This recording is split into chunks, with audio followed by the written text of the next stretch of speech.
ដៅក្នុងជីវិតម៉ែកូនដែលគិតជីវិតរងទុក្ខខ្លោចផ្សាឲ្យទៅរៀនកូនបែកគិតសាលាលបលួចជក់ថ្នាំផឹកស្រាអ្នកណាក៏ហាមមិនស្ដា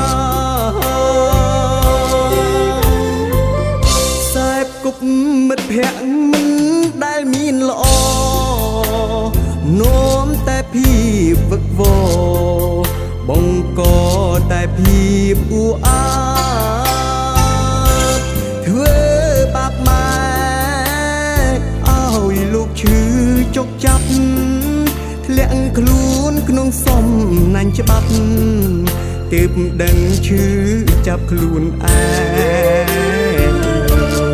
សុំទុំ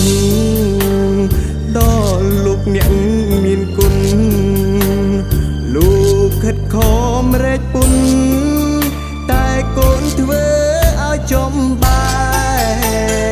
ងទំរាំដឹងកូនប្រុងធ្វើខុសថ្លែងថ្ងៃក្រោយក៏សាងខ្លួនឯងរៀងសាម៉ែឲ្យបានសុខអរគុណគ្រប់ពេលដែលស្រឡាញ់កូនពេលនេះកូនដឹងខ្លួនឈប់ធ្វើឲ្យម៉ែចំបែងរឿងអតីតដែលកូនធ្វើខុសហួសថ្លែ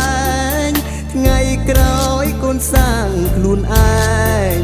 ឲ្យក្លាយជាពលរដ្ឋល្អ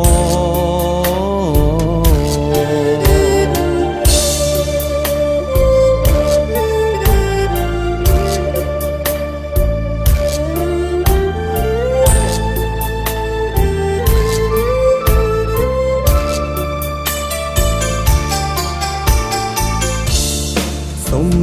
ទុំដល់លោកអ្នកមានគុណលោកខិតខំរែកពុនតែកូនធ្វើឲ្យចំបែងទំរាំដឹងកូនប្រុងធ្វើខុសថ្លែងថ្ងៃក្រោយក៏សាងខ្លួនឯងរៀងសាម៉ែឲ្យបានសុខ